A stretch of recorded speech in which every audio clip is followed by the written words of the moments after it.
Hello, and welcome to this week's Career Chat. I am Shannon Crooks, a librarian 3 at the Hillcrest Heights Branch with the Prince George's County Memorial Library System.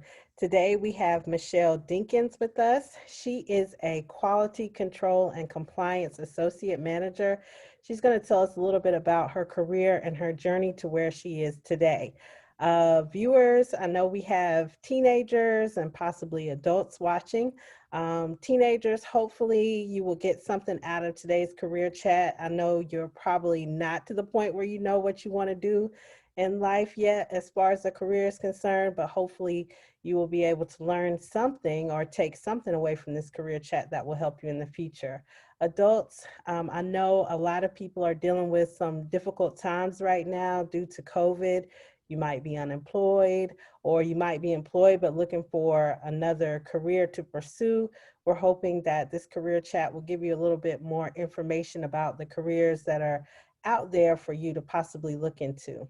So let's go ahead and get started, Michelle. The first question I have for you is, what is quality control and what are your duties as a quality control and compliance associate manager? Wow. Kind of a long question. Kind of a long question, but okay. My job, just to kind of start off, I work at Merck, which is a large pharmaceutical company that's global. I Okay. work at one of the largest sites throughout the globe here in Pennsylvania. It's just outside of Philadelphia. Hmm. And what I do is I manage a team of 4 individuals, including myself, that handle batch records. We call those master batch records, which is basically all of the vaccines that you see online, like Keytruda, HPV for Gardasil, the flu vaccine, measles, and the MMR for measles Hmm. shots and vaccines. My department actually makes sure that that documentation is accurate before it goes onto the production floor and it's produced for mass production to be shipped out and distributed. Okay. So what we do is we get that information from our tech ops, our operations manager, and our quality manager, and we get the original documentation. We make sure that it is up to date with the changes that they're looking to make. It follows the standard of operations that we already have listed, and we make sure that is listed into our GMP, which is a acronym that's used globally. I'm not going to tell you I know it offhand what it means. That's okay. Well, we make sure that documentation is accurate. We put it into one of our systems called Midas. Once it's uploaded, we route it for approval by all 3 previous mentioned people, tech, ops, and quality, and they review it to make sure that the changes look accurate, and we upload that so that it can go and be produced. Usually it takes about, I'll say, from the time that we actually get the documentation for update to the time that it's actually being uploaded and able to be produced on the floor, it usually takes about a month. Um, but any day could be 1, you can get 2. I've had 6 this week. Wow. So that's what my actual job role is. And along with that, I manage the team as well, our day-to-day functions. If there's any escalations, making sure that those are kind of de-escalated through me before it goes to upper management. Mhm. Making sure that we are in compliance with what the client is, because we actually are contracted to Merck through a company called CBRE. Okay. And they're also a global company, and they just actually got into pharmaceuticals. Mhm.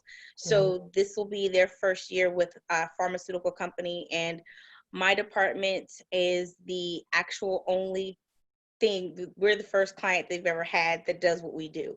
So they're kind of getting to know us, and we're trying to get to know them.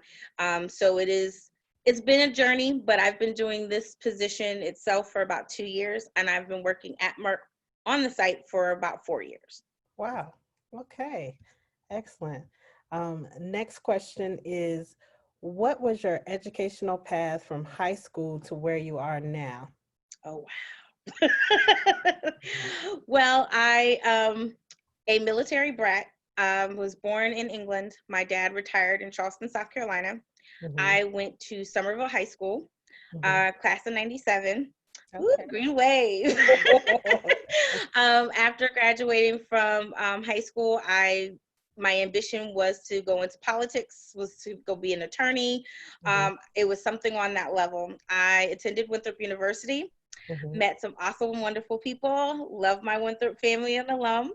Yes. Yes. And I studied politics and went and also studied American history as my minor. Mhm. After graduation, my senior year, I actually did an internship at the HR department for Charlotte, North Carolina. Mhm. Um, and I loved it. I loved HR. I loved the experience. And I did not realize until I got to that point in my life that everybody in my family already did HR. My sister was in benefits. My mother was in she was in vendor management. Mhm. My dad was in corporate management. So I was like, oh, we all do this, so I can do this too. Right. Right. um, so I left there and kind of thought that, the best thing for me was leaving the South, and I moved up north, Mhm. and became a Yankee, as my parents now call me, because I live in Philadelphia, well, outside of it, and Okay. I've been here for 18 years Mhm. now. And I got into HR. I did HR for 15 years. I was laid off from an HR position and decided to kind of figure out where I was going to go from there. I had just started grad school at that time, so I kind of had no idea what I wanted to do. Mhm. And that's how I ended up at Merck. Oh, okay.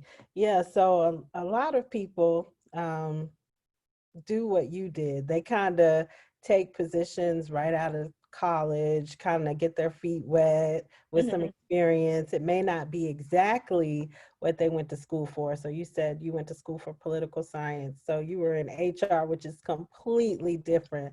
So Totally different. I just want to stress to our young people, because this is their first time entering into the workforce, right after they finish college, that you may not always end up in the position that you majored in college. It might be something different that leads you in a totally different direction. It might be a direction that you want to go in. It might be a direction that you thought you might want to go in, but you just never know what might happen. So opportunities arise throughout your career or your journey through careers. Next question is, how Okay. did you get interested in your profession? Oh, well. So, I actually, like I said, I ended up doing HR for 15 years, was laid off, Mhm. and I needed to do something. I was coming at a point where I had a lot of personal life changes going on, and the grand decision to be unemployed and starting grad school was kind of like, I may be having a midlife crisis. I'm not sure, but Mhm. we're going to go with it. So a sorority sister of mine actually worked at Merck as an admin for a contracted company.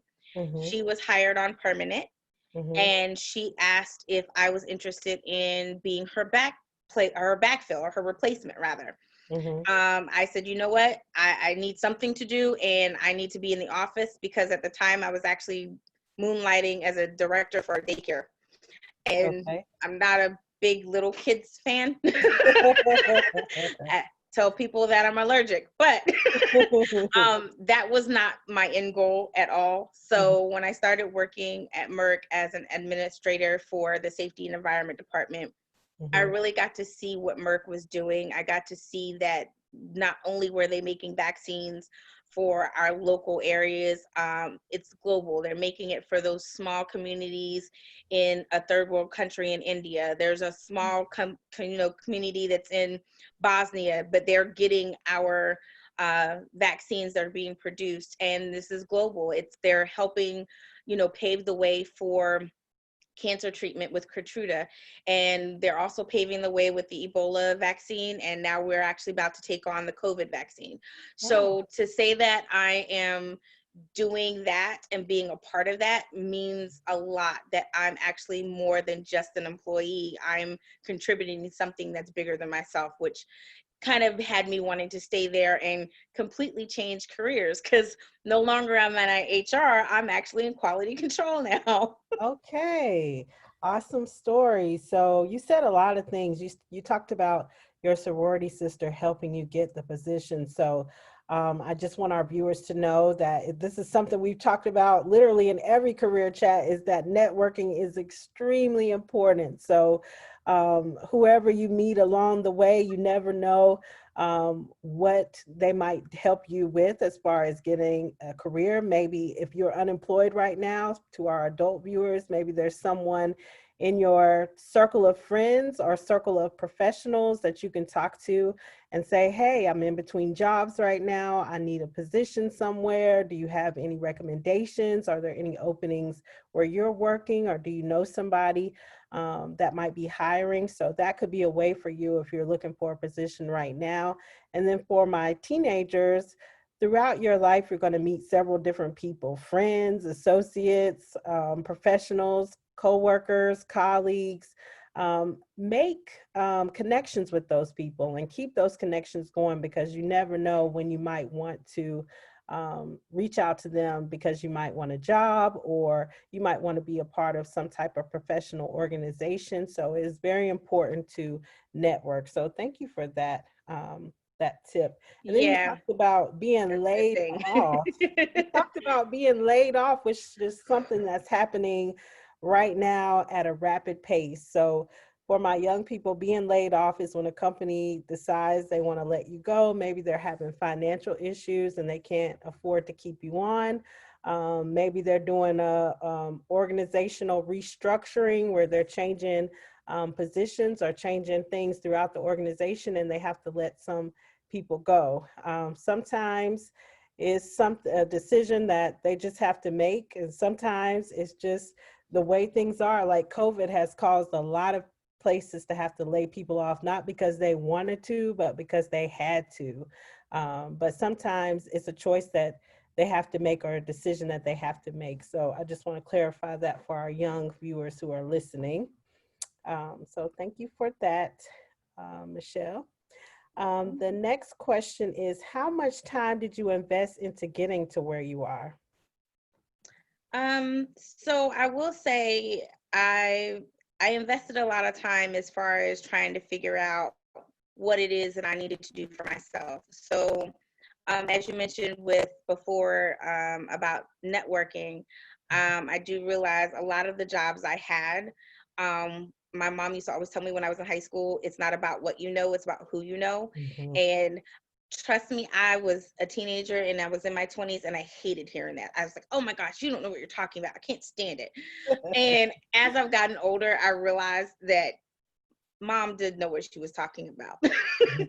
Mhm. um, so I will say, when I moved to Philadelphia, I'm currently 40 years old. I moved to Philadelphia when I was 22, Okay. fresh out of college, literally graduated December 15th, and I moved here January 9th. Mhm. So it was literally like weeks apart. And I didn't know anyone here. There were a few people that I had gone to school with in high school who lived here, but we weren't that close. I Mhm. moved up here with family and I started working temp jobs. I didn't know what I wanted to do. So at that point, it was just like, I didn't want to make money so that I can be on my own. Mhm. As I did that, I started to get into the corporate field. So I worked for different corporate companies. I started doing a lot of HR temp stuff. I worked for staffing agencies where I was the one doing the payroll for the contractors. So I did a lot of that. I worked for a payroll company. A lot of people may be familiar with ADP. I worked with them for several years. Mhm. I worked with another company, and it was pretty much, I was trying to stay in the same field because I was so much enjoying what I did. I wanted to stay there. I wanted to stay with what I was doing. Mhm. But then I also realized as I was laid off more times than I care to remember, total of 5. I went a couple years where I didn't have anything and I was unemployed. I had unemployment payments, but I still had rent to pay. I still had bills to pay because I lived on my own a few of those times. So I had to figure out something. And Mhm. my drive was just to make sure that whatever it was that I made when I moved to where I lived is what I needed to make. Mhm. So I always kept my resume up, and looking for a job is difficult Mhm. only because even prior to COVID, it was always hard. It was always easier for me to find a job when I had a job as Mhm. opposed to trying to find one when I didn't have a job. Mhm. And for every 100 jobs I applied to, I may have gotten a phone interview for 2 of them. So it's a full-time job to even look for a job, and it gets stressful, it gets cumbersome, and it gets to one of those things where you just don't want to do it anymore. But I got to a point where I know there was something at the end of the rainbow for me. Mhm. And I kept pushing forward. I connected, I networked. I got reaffiliated with my sorority sisters. I met some amazing women that they got me in touch with. My sister circle. So it's a group of women, adult women, that we encourage each other to do whatever it is we want to progress in our life, whether it's starting a blog or cooking, or just, having someone to talk to in a very terrible situation or heartbreak, that Mhm. kind of thing. So it's for the younger generation, it's your girlfriend crew.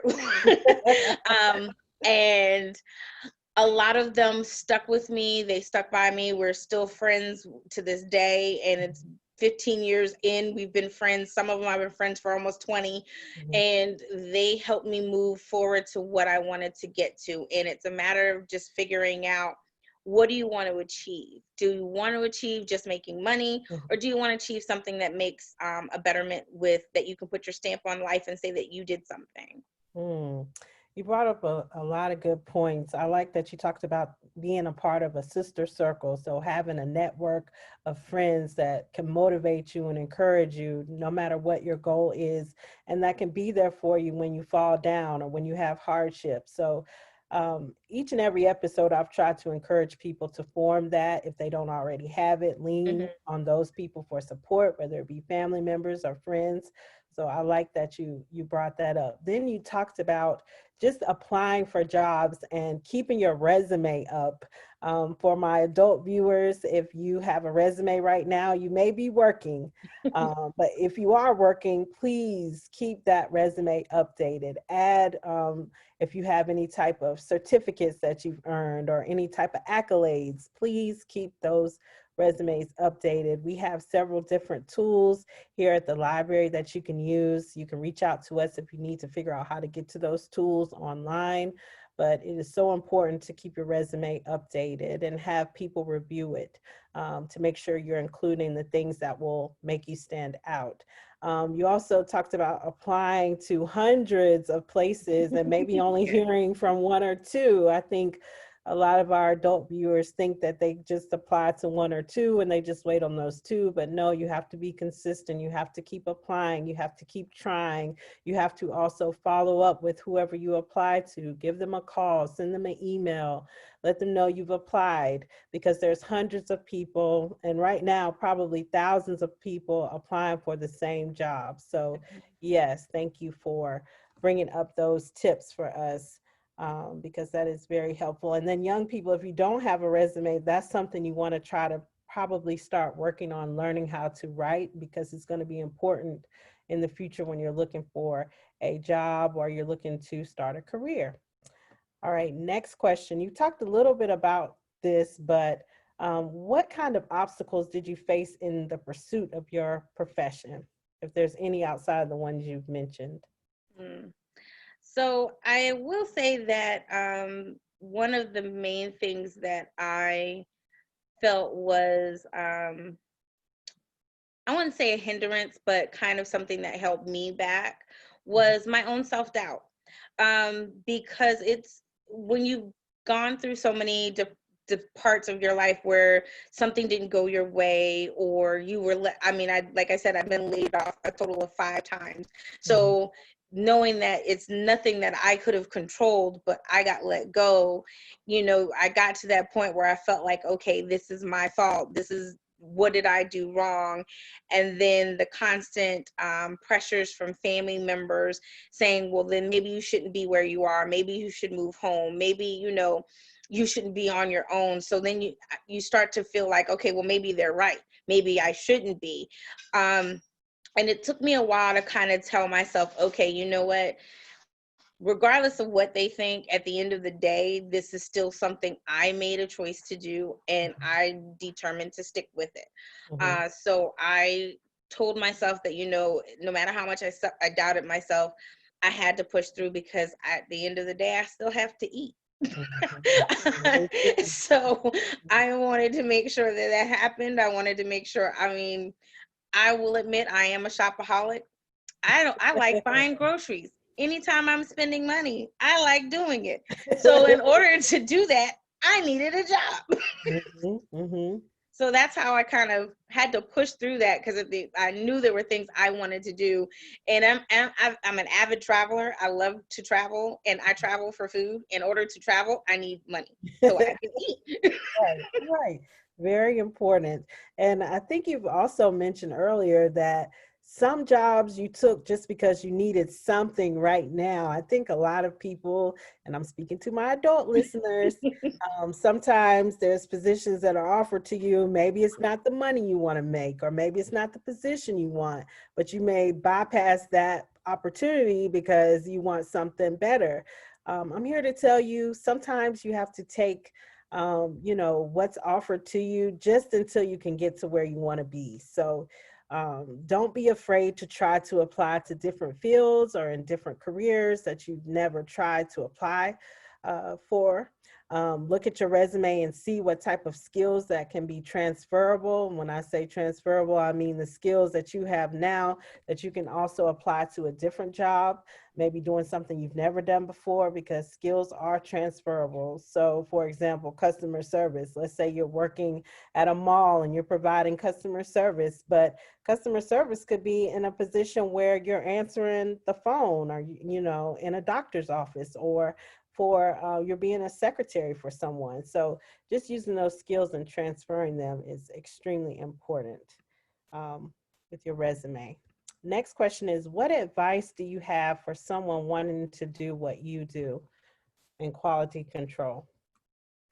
Um, I definitely would say I didn't have the experience. I will say that up front, up close and clear. As I mentioned, I have a political science background, degree. I have an American history master's degree. What do I know about compliance and control? But I will say I learned a lot, and it was a lot that I could transfer over because I had worked in so many different organizations, going from payroll to working for a manufacturing company to working at a daycare.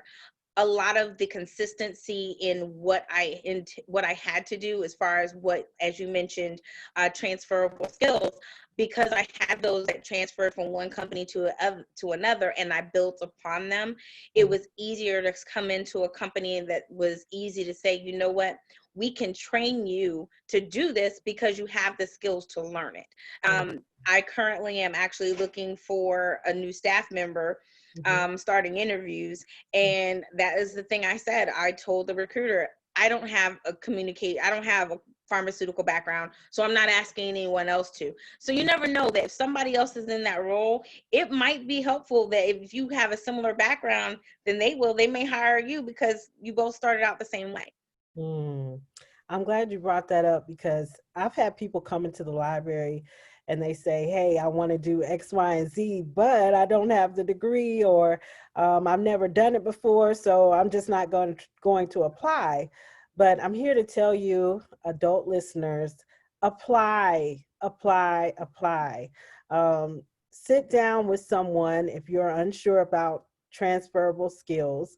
Look at the job description of the job you want to apply for. Look at your resume and see if your skills match up with any of the skills that are listed on the job description.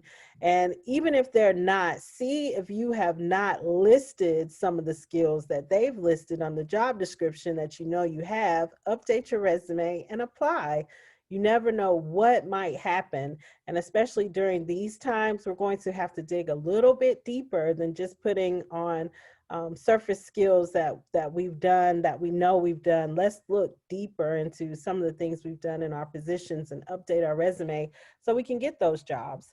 And if you're concerned about how to do that, or if you need some help, we're here at the library. I know we're not open right now, but eventually when we get to that point, we're there to help you update your resume and get the job that you want to get. That's, our ultimate goal is to help you succeed. So hopefully you take those tips into consideration. The next question is, um, can you compare and contrast the different jobs you've had? You talked about this a little bit, but when it talks about transferable skills, for example, what are some of the things that you've transferred from one job to another? Um, I would say I've transferred my skills from working at ADP, payroll company. So that was a customer service job. I was on the phone from 8:30, no, 8 o'clock Mhm. to 5:30 every day. And that took my skills to a point where I will admit now I can't stand being on the phone, but I was able to de-escalate a lot of calls because when you're dealing with people's money, people get mad. Mhm. And it doesn't matter if it's your fault, doesn't matter if it's their fault. They're mad. You messed up my money. I need you to fix it, and I need you to fix it now. Mhm. So that is primarily what I deal with now. People are like, okay, I made this update. I need you to fix it. Can it get fixed? Oh, we need this done in 2 days, even though we knew 2 weeks ago it needed to be done, but we need you to do it in 2 days. Mhm. And I always tell people I will give you the best face that I can give you, and I'll give you the best answer that you think you can get, which is I will attempt to, but I'm not making you any promises. Mhm. However, transferring those skills to kind of de-escalate as much as I can, I realize it has gone a long way. I have had team members send accolades to my manager on my ethic, my work. I've had them even tell me, I've worked with so many team reps before and nobody's ever been patient enough to help me understand what you do so that we don't have a lot of back and forth. And they've just greatly appreciated it. And that little bit of kindness that I learned in other jobs, especially working in payroll and learning to be patient when Mhm. people are angry, Mhm. goes a long way, because I always tell people when you're nice to people on your job, you never know who's going to go to bat for you when it's their time. Somebody kind of say, I've had somebody try to throw me under the bus, and my quality person was like, no, no, no, she didn't do that, but Mhm. we'll fix it.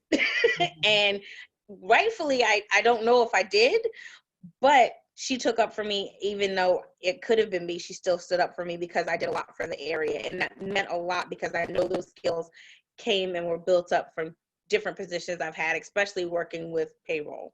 Hmm. Yeah, so you talked about people skills, which is what all of us really need to have for a lot of jobs, really, because you're working with coworkers. You could be working with people in the community or people in the public. You could be working with customers. So, young people, I'm speaking to you again. I know you're working maybe part-time jobs, summer jobs. You're actually learning how to build your people skills. So hopefully you can build a foundation, work on that so that when you get older and you're in the working world in your career, you have established a foundation of how to talk to people, how to be kind, which is what Michelle told us about, how to work as a team, be supportive of your coworkers, have their back when they're dealing with certain things, and hopefully they'll have your back. You learn how interpersonal skills.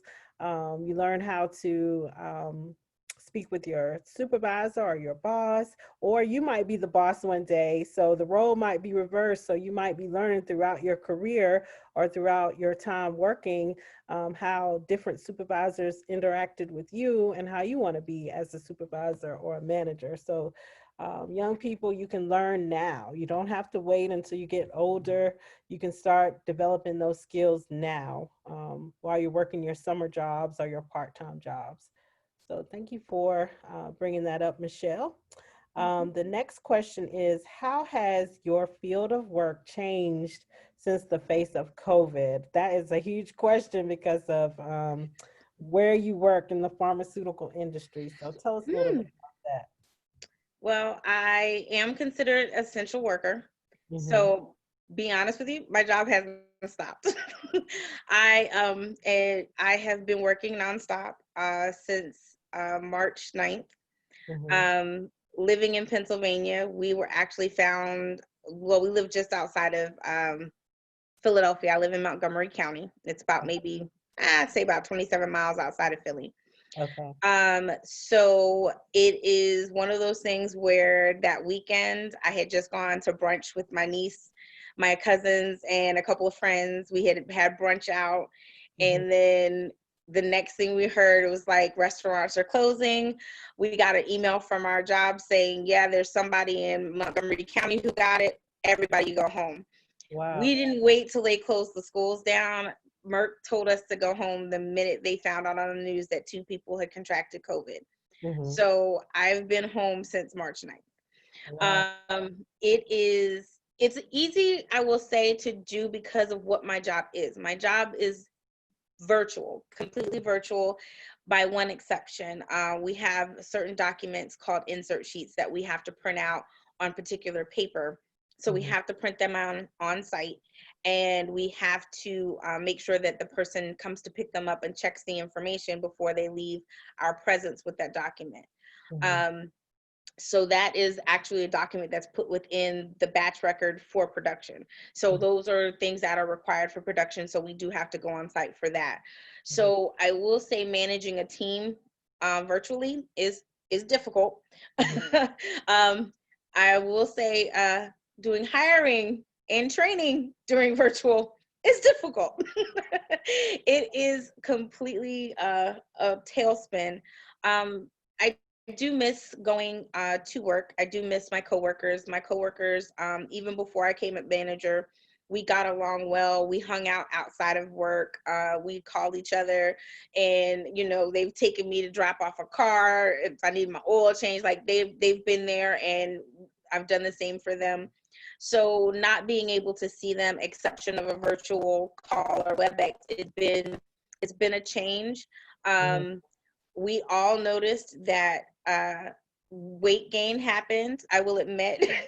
uh, so Merck site where we are is from the parking garage to my building is a 15-minute walk, Mhm. because we have to walk through the security guard desk. And once you go through the security, you actually have to walk on campus. It's literally like a college campus.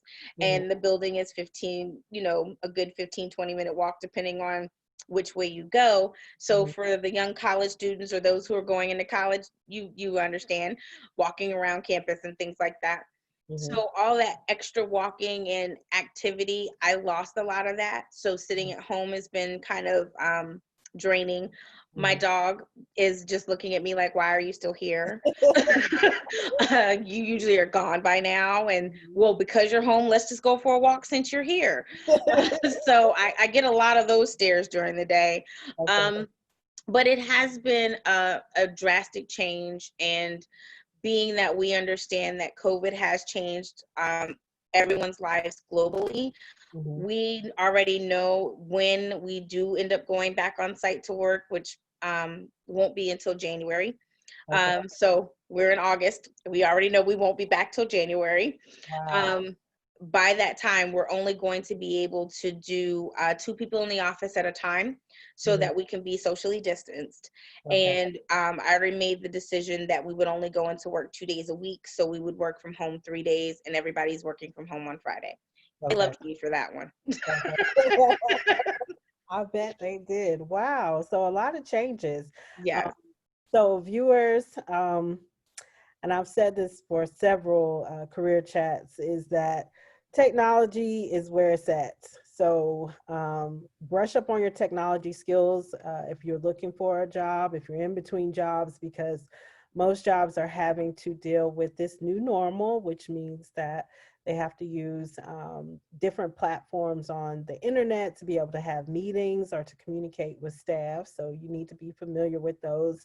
So if you're in between jobs, while you have this time, if you have a computer, try to get familiar with Zoom. I think that's one of the big ones.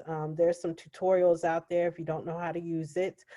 Practice using it. You can set up a free Zoom account and practice using Zoom with maybe some of your friends or family members just to get familiar with how to use it. You might be doing an interview on Zoom. So you might want to make sure your home is up to par because they're going to be able to see everything in the background, just like we're at home now. They're going to be able to see all this. So you want to make sure you are presenting yourself in the most professional way on camera. So, yes, thank you for bringing that up, because a lot of people are assuming that they're still applying for jobs the way they were before, where you're going to go in for the interview, but probably not going to be able to do that. So, you're No. going to have to learn technology to be able to deal. And this might be your test. Your interview might be your test for the actual position. If you can do well on using some of the technology that's available right now during COVID, most likely you're going to probably be successful on the job. So thank you for bringing that up as well. The next question is, how can young people who are still in school find volunteer opportunities to get started in your field? Hmm. Well, I do know, so particularly with my field, we do a lot of giving back to the community. Mhm. So we do have a lot of organizations that we deal with. And it's one of those things that you happen to see someone there. There are a lot of co-op jobs. Because we're on a secured site, there's not a lot of places to actually be on Merck site. But in order to kind of get a little hands in, I always say volunteer at food banks, volunteer with your church or your community centers, YMCAs, for whatever field you're trying to get into. All large companies all volunteer somewhere. And if they see you, they get to know you, as we mentioned earlier in the video, talking about um, networking. So you can meet these people. They have on their work shirts, it'll say Merck staff, or it'll say GSK, or whatever company that is they're working for. And if you get to know these people and you're constantly volunteering when they're around, and they see your face and you get that opportunity to speak to them, you definitely will be able to kind of give them a light on what you're looking for. And again, as we said in the beginning, networking and who you know is how really you can make it a little bit better and a little bit easier in your career. Is it's about who you're networking with. Mm-hmm. Yes, so you brought up a lot of good points. Yes, a lot of organizations do volunteer in the community. They volunteer for a lot of the typical places such as food banks, shelters. So yes, young people and even people who are adults, you might be out here in between jobs looking. Use some of the time that you have to maybe try to volunteer so that you can network with some companies to see what positions are available. You never know who you're going to meet. Just make sure you present yourself in a professional manner. You speak professionally. I always tell people to carry around their resume or their business card. You never know who you're going to meet. You could even meet someone in the grocery store and be having a conversation about employment, and then they may say to you, "Hey, do you have your resume? Do you have a business card?" Just be prepared at all times to give out your resume, your business card, because you never know who you may meet. It could happen anywhere, social events, it could just be you out and about shopping. So please always be prepared, because right now we're going to have to be a little bit more creative about how we get a job. It's not always going to be you looking on the internet or looking in the newspaper for a position. It may be just a conversation you have with someone that will help land you a position. So, networking is key. Next question is, what are key skills that young people should think about acquiring that apply to all career fields? Um, I would have to say customer service skills, Mm. um, etiquette, etiquette. It's the simpleness of being polite, manners, and those are the things that I think everyone needs, young or old, because the idea is that when you can be respectful to the people that you work with, that's even the better idea. Because I also tell people, we're with these people 8 hours a day, probably more than you're with your mom, your dad, your wife, your husband, girlfriend, or boyfriend. You're with them 8 hours out of a day. Mhm. So if you can't be nice to them, what do they really think about you when you get home? Mhm. And these are the people that can, as mentioned, can go to bat for you if something ever comes up and you need that support. Being able to communicate correctly. We Mhm. all have that time where we talk one way when we're with our friends, and we're a little street, maybe a little bit hood, whatever the case is, Mhm. but being still able to present yourself in a manner that you want people to look at you and understand that you are smart, you're intelligent, and you can, do whatever's asked of you to do, and be mindful of the fact that don't keep yourself limited. That's another tip that I always say is, like, to even my cousins, don't keep yourself limited to thinking that, as we spoke earlier in the interview, that whatever you did now is what you can only going to do. You might do something else that you're not used to, and that actually will build skills for you career wise and even personally. Yeah, so just being open to opportunity.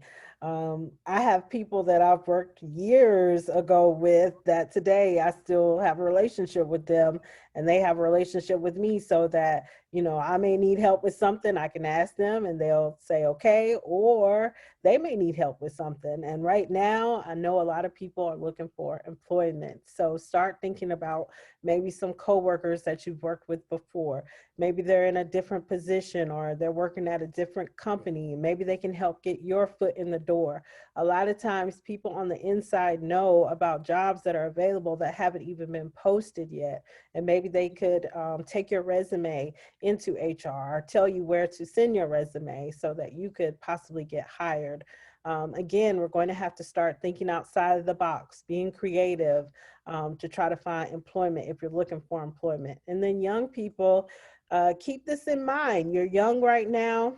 You're meeting people throughout your life. It could be people at your school. It could be people at your church. It could be people at any type of organization you're involved in. Keep those relationships and contacts going. Right now is the easiest time to keep relationships going with people for years. We have Instagram, we have Facebook, we have several different social media sites to continue relationships with people, because you never know when you might want to reach out to people that for support for a career or a job or an opportunity. So it's very important that you keep networking going. The next question is, what resources or recommendations do you have for people who want to pursue a career in your field? um I would definitely say the resources that I would use would be going to any company that's doing the compliance field. Look and see what it is. Look at the job descriptions and build up that on your own skills as far as what's out there. YouTube is the best thing ever, and everything that you can find in a job description, it's on YouTube. Mhm. There are places you can Google and you can find free webinars and just to review and look at the skills that they have. So if there's a company that you want to look at specifically, so say you actually want to look at GSK or you actually want to look at Merck, go to their websites, see what they offer, see what they do as far as volunteering and giving back to the community. You can get into that idea. Look at some of the jobs they have posted. See what skills it does require. If you don't have those, see what they offer for you to get there. I know CBRE has things like that as well, and it's easy just to kind of Google and for the type of job field you want, and they'll tell you what you need for it. If there's education required for it, if there's job training for it, and a lot of this stuff, by all means, is free. All you have to do is just know where to look. Yes, you brought up a lot of good points. Yes, YouTube is a great resource for finding out about various positions, and just seeing people who work in those positions. Sometimes I just look up YouTube just to see, hey, I'm interested in being X, Y, and Z in the future. And, 9 times out of 10, there's someone on there who has a video that is doing it, or that has been to school for it, and I can find out more about it from someone who's actually doing it. And then also the library offers lynda.com, which is a great digital resource. It will also allow you to get certified in certain areas. Maybe a position is asking for you to have some type of certification. You can watch the videos, get certified for free, and print out the certificate. Also, another great resource is Employ PG. So you can look up and you can Google Employ PG and you can go to their website. They have several certifications there. We actually have a partnership with them through the library. You can sign up for a free account. There's interviewing skills, resume writing courses, and much, much more.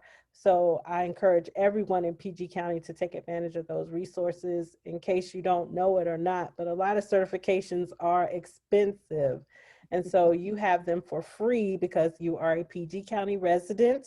You are a library card holder. So take advantage of those resources. We're also revamping our website to include specifically a workforce development section with all these great resources in one place. So hopefully we will have that up soon for our viewers to take advantage of. Okay, next question. What comments do you have about the industry that people just entering it may want to know?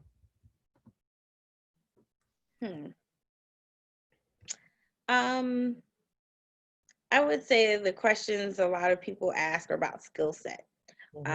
It's quality and control and it's compliance. I don't know anything about that. Well, there are a lot of things that you probably don't realize you do know, but you didn't think it relied to compliance. Compliance in its terminology and its basic definition is following the rules. If you ever followed the rules, followed any policy, or had any comment on any policy made at your job, that's compliance. You've done it. Quality control. You're a teenager, you're working at Burger King or McDonald's, and you're handling the food that's being processed. You're making sure everything's going out. You took that bad fry out of the fryer. That's quality control. You refuse to put that out.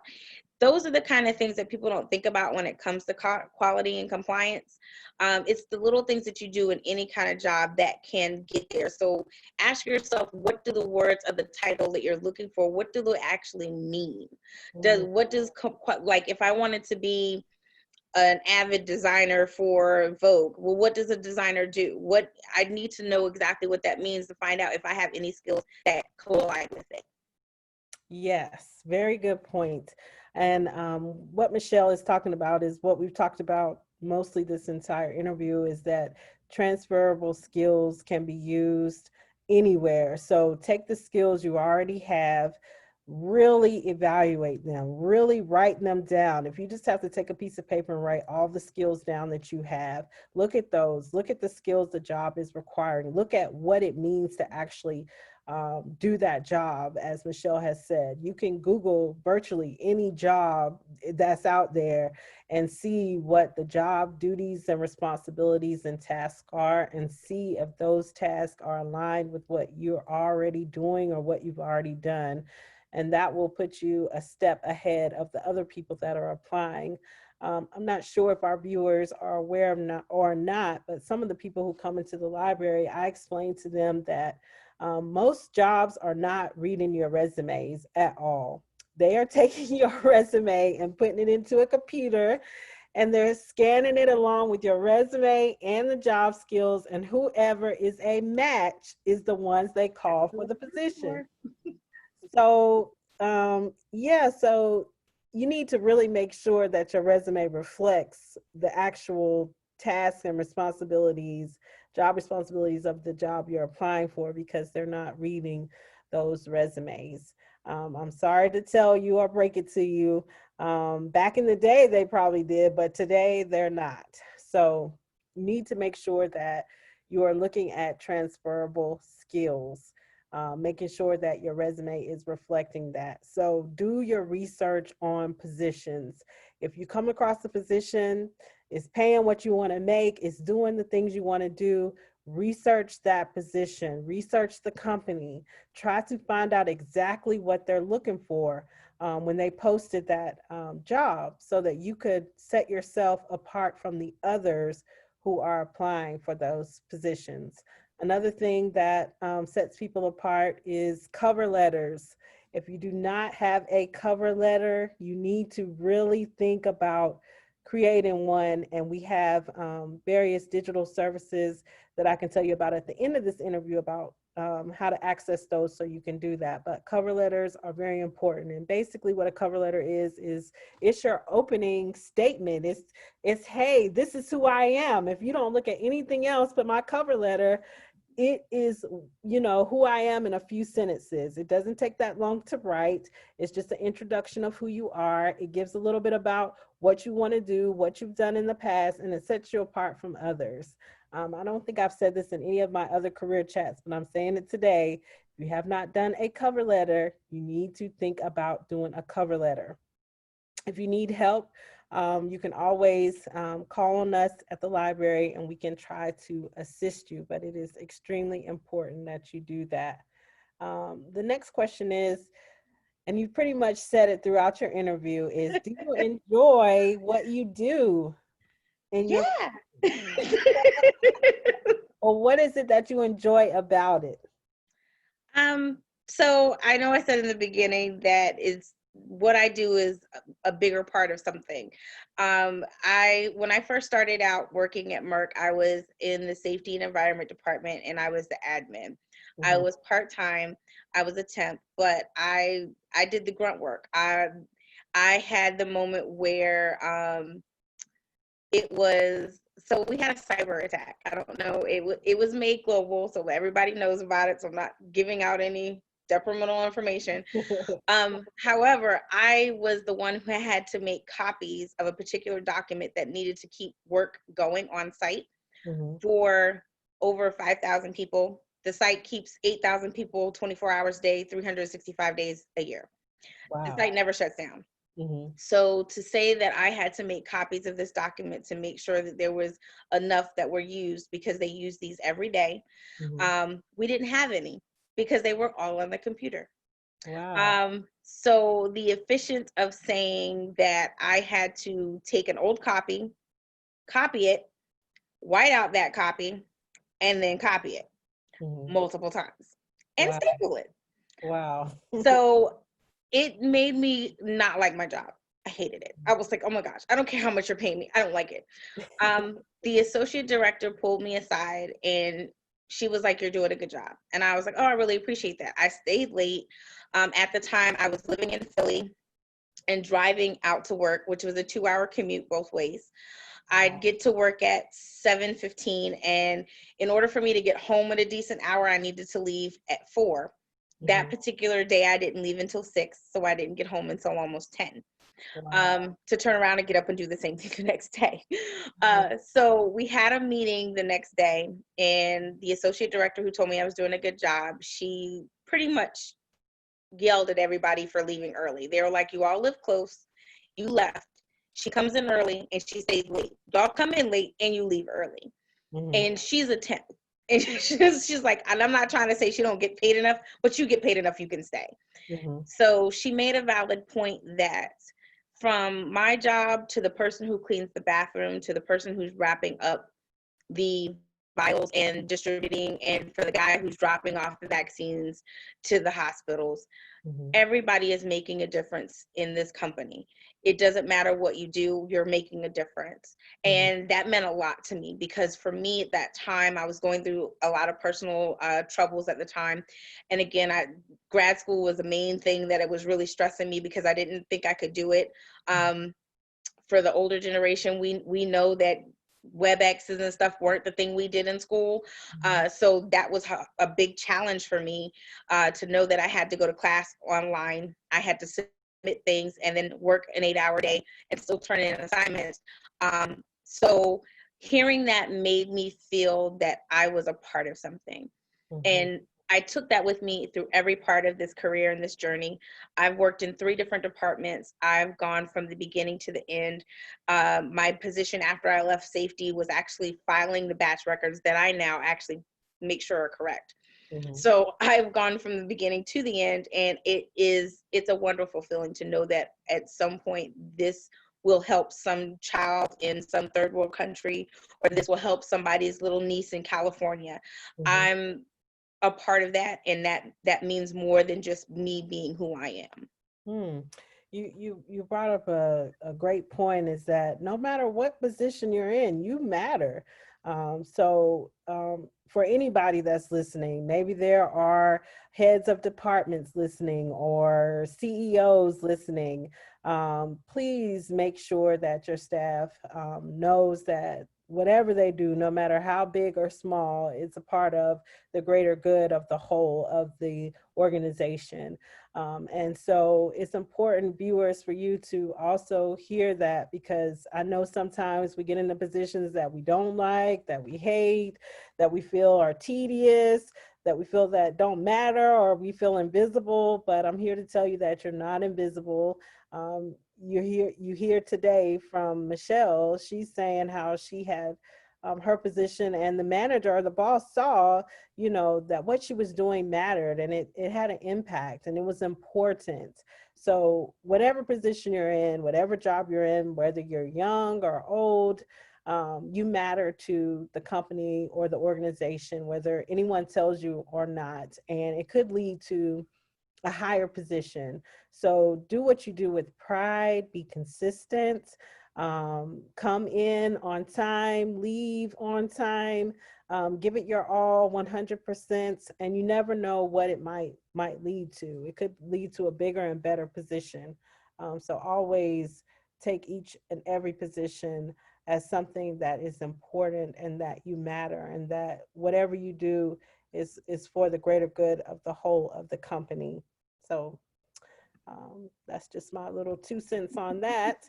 And the next question is, when you first started in your training or education, where did you think you would be? Did you think you would end up where you are today, or somewhere different? Ooh, that's a loaded question.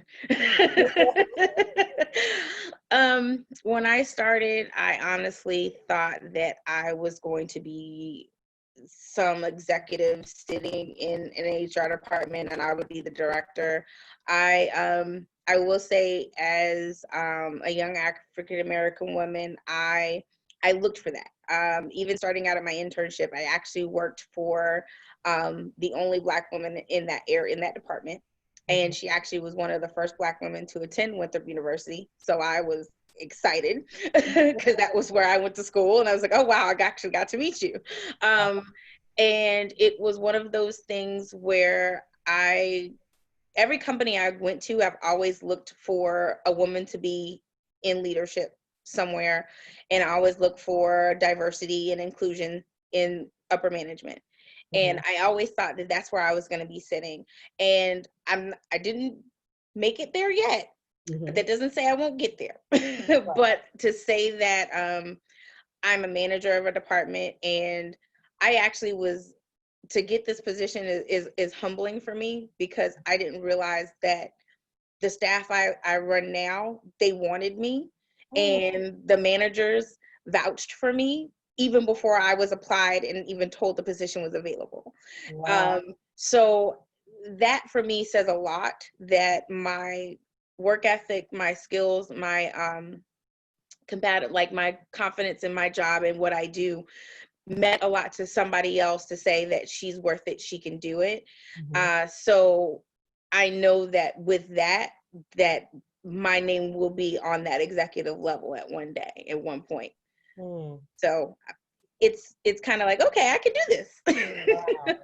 Yeah, you brought up another awesome point, is that you never know how you impact others, your coworkers, your boss, especially your coworkers. So for your coworkers to say, "Hey, we want her as our boss or our supervisor," is, one of the greatest honors a person really can have, because it's hard for your coworkers to like the boss.